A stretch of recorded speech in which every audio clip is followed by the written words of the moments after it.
Hello and welcome back to the House of the Stag podcast. It's time to discuss episode 3 of House of the Dragon. George, I did my review, as always. So, how did you like the episode? I liked it. There are flaws, but also I enjoyed the episode. Like this is supposed to be Damon's episode, but really like Viserys is the best character in the episode. He's so funny. Even though it's like a very tragic character. When Otto is like Aegon, and then he's two. And then he turns around, like pauses for a moment and starts laughing. That was so good.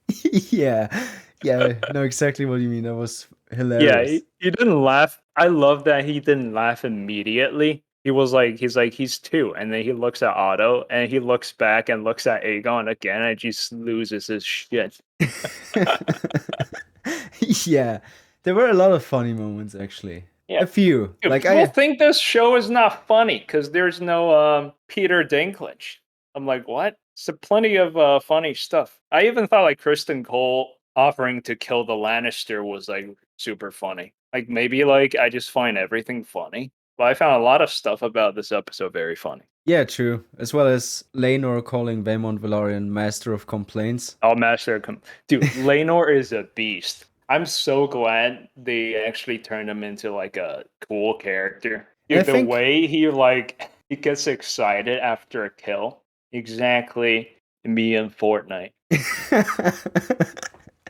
yeah, Just stabs on his enemies. I gotta say, and let's just get the bad stuff out of the way so we Alright. can focus on the other stuff because I think overall the episode does a lot of things amazingly well. Especially like all that white heart stuff and the symbolism and mythology of A Song of Ice and Fire coming back. So let's get it out of the way. When Daemon finally got caught, I was like, okay, the dragon is gonna come, but why the hell did all of the triarchy run out of their caves? Like, they went in groups just 2 seconds ago. Why did they decide that now is a good time to finally They give got up? excited. They're like, yeah, if we can like have all our fucking 50 good men at the Dragon Rider, then it will cripple Westeros, I guess. I can kind of see the logic, but like they really stretch it a little bit. But also, like George R. R. Martin didn't make it easy making this like what in the books like a 5 year, 10 year war. No explanation needed. It just takes that long.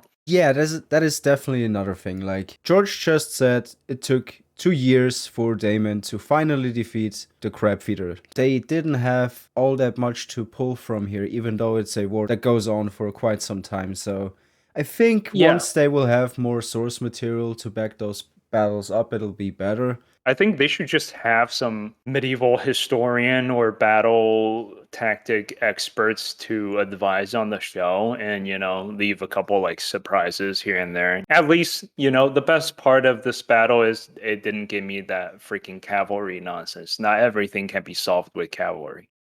yeah. I think they probably pulled it from Dorne, how every time they just retreat into caves or whatnot and wait out the dragon and then ambush Rhaenys, that kind of strategy, and they put their own flavor on it. Although I'm glad they used the false surrender kind of stuff, a little trickery, Yeah. something that John Connington or Stannis would do.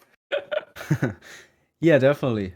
This was obviously meant for Damon to be his big show and to get the more casual audience to see how badass he is and all. I just think whenever you do Deus Ex Machina things and those plot armor stuff, you have to absolutely nail it. And Well, I meh, don't think they have Deus Ex Machina. Just Damon did have plot armor, but fuck, like everything is established. bro. Damon was Um, about to fight 50 yeah, people and but then see Deus Ex smoke. Machina is the last moment something come out of God's hand that changes the plot. But like Laenor was there all this time. That was actually Laenor's strategy. Well, He's like, Let's send one dude in there," and then yeah. like the Vayman was like, "Send who?" And then he's like, "Damon," and then he's like, "I don't like Damon." Laenor is like master of complaints. Dude, Laenor is so cool. It's insane. Yeah, can't wait for more. Yeah, I guess you're kind of right. I don't know. Another thing that I saw many people complain about was that Damon killed the crab feeder off screen. Me personally, I didn't Yeah, I mind that don't at care. all. He has Valyrian steel. We just saw him butchering 15 people. What the hell can a grayscale infected pirate do that will make this compelling? I hope they don't give him grayscale though. I don't want to deal with the John Con storyline anymore. I don't think they will. I think even within the Game of Thrones universe, it wouldn't even make sense for the crab feeder to survive 3 years with grayscale on that No, he island. definitely has the, Shireen type. Yeah, because they made it very clear in Game of Thrones that Jorah didn't have all that long. So Yeah. dormant kind, I guess, which is whatever. I hope that the battles are gonna be better in the future. It's not groundbreaking, not at all. Let's They get to the have to good. save it for Battle of the Gullet. Indeed. Yeah. That's why Miguel Sapochnik left. Let's talk about that real quick. He's like, nah, I'm not doing Battle of the Gullet. Don't make me. You know, they should hire back the Neil, what's his name, from Blackwater. Neil Marshall? He should be back because he did the naval parts. Like, Miguel has never done naval stuff, not that I know of. He's all like land battles. Bring True. that guy back.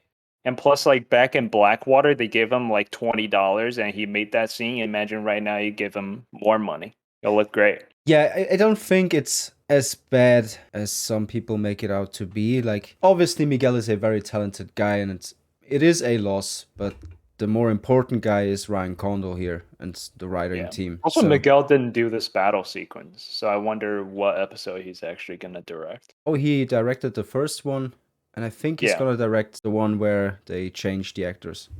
So he's gonna be mainly doing the drama scenes. I think in episode 6 there might be something for us to keep an eye out. That's all I'll say without spoiling things. So let's talk about the good things. As you said, Viserys, amazing in this episode, but another MVP for me is once again Rhaenyra. But overall, that whole symbolism with the white heart, with the white stag, was very well done in my opinion. And this really had Viserys contemplating his choices all throughout the episode. I really liked it. I also like her hanging out with Kristen. Like, my complaint with the show with the time jumps and stuff is like Rhaenyra really should get more time with Alicent before the big time jump, because like the whole point is they try to develop that relationship to make everything hurt more. But like so far, like she only hung out with Alicent like twice, 3 times. Yeah, that is true.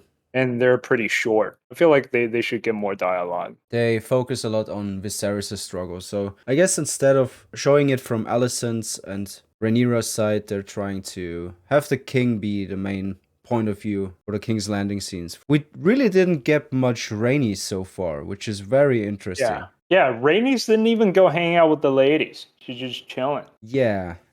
Constantine was talking about her showing up for the War for the Stepstones last week, but I guess we'll see more of her when the older versions of Rhaenyra and Alicent are established. Maybe they're like, we can't put all our dragons in the basket and have like Rhaenys defend Driftmark from any retaliation from the Triarchy, maybe. Not all the dragons in the basket. Yeah, we have 6 more to go. 6 more will be established. Dude, Laenor's dragon, like Sea Smoke is closest to like Dany's dragon's designs. Yeah, they have 3 different breeds in House of the Dragon. Long Neck Boy and Cyrax, and then regular Dany dragon. Yeah, true.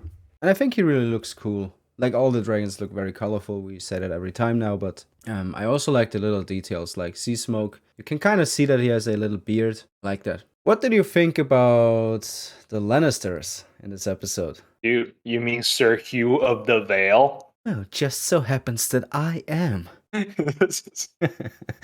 Yeah, he's back. Yeah, I think you're doing a good job. I wonder if people get confused.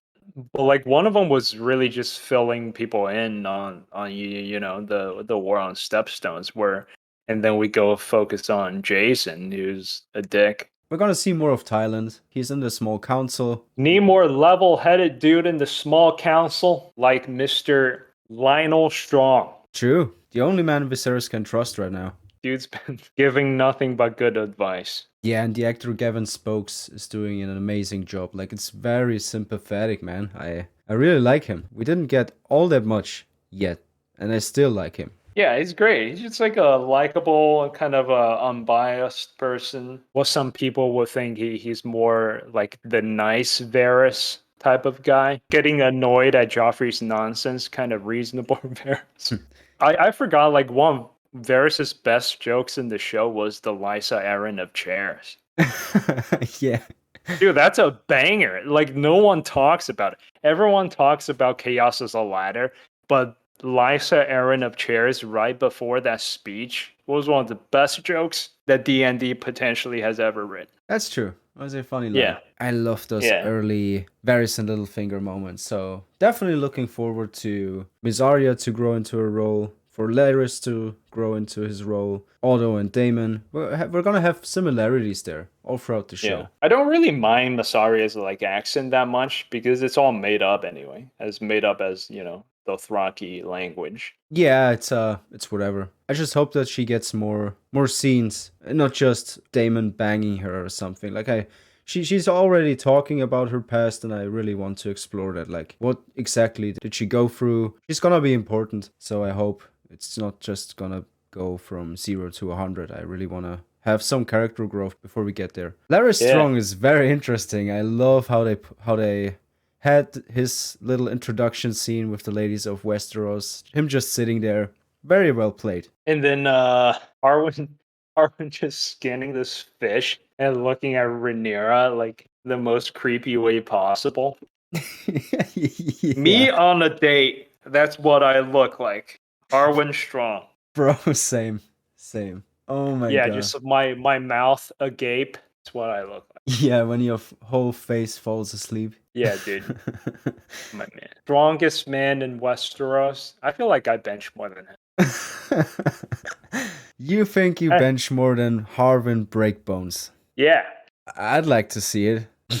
We gotta see. Probably because he doesn't seem all that tall. Or at least he hasn't stood around enough people to see if he's like actually huge. He's definitely bigger than Kristen. Yeah, definitely. That is for sure. Well, I guess like we're all like have this idea anyone strong in Westeros has to look like the Mountain, even though like no one had, creatine at the time. Fuck, are you supposed to get that big? Bench press hasn't been invented, but apparently pugs are canon to Westeros. That's another thing. I think they had the Red Wine Lady intentionally there. Like, that was obviously a little nod to Olenna Tyrell. Also, really, really enjoyed, and we're going all over the place right now, but what I really, really enjoyed was that Hobart Hightower was digging at Otto Hightower for not pushing Aegon more. Like, it really shows that all these characters have their own motivations, man. And even like Otto has pressure from his older brother. The book just mentions that Otto kept pressing the matter of succession. I think it's a nice little detail they threw in there with Hobart pressuring him. Man, people are gonna hate Kristen. For sure. Oh my god. He's always gonna have you. Everything I have, I owe it to you, Your Grace. Top 10 anime betrayals. I had fun at Black Heaven. Yeah, dude, every time he introduces himself, it's, hey, I'm the son of the steward of the Lord of Blackhaven. Every time. It's like 3 different people you gotta connect. You can't just say I'm the son of the steward to like Lord Dondarrion. This is Barrack Erasure. Yeah, that is true. But it's true, he always, like, it's the third time now. We get it. Yeah, what's his name? The son... What is the name of the Lord of Blackhaven? You are the son of the steward to the Lord of Blackhaven. We get it. Yeah. Did they also introduce themselves as the son of the steward the steward of the Lord of Blackhaven? Why do you think I came all this way? Yeah, when you try to stretch out your resume to apply for jobs. Yeah. I saw a few people talking about how Daemon kind of sounds like Ramsay. Interesting. Does he sound like the way Matt Smith talks? Yeah, I guess. Maybe. They both kind of have a little bit of a high-pitched noise. My brother's city has fallen into squalor. Fallen into squalor. That'll be my new now attends. King's Landing will fear the color gold. Yeah. I see where you're coming from. Dude, and now people are comparing Daemon to Jon Snow. Oh, yeah. Daemon, who beats the shit out of almost everyone except Kristen Cole, versus Jon Snow, who cannot beat Iron Emmett. Makes sense. Yeah, He was Definitely even in the losing, same league here. even within Game of Thrones canon, he was losing to Carl fucking Tanner. Oh my god, Carl Tanner needs nerf. Yeah. While we're drifting off, let's wrap this one up. Thank you guys for watching. I hope you enjoyed this episode of the podcast. Please consider subscribing to the channel, would very much appreciate that. And until then, take care and see us later.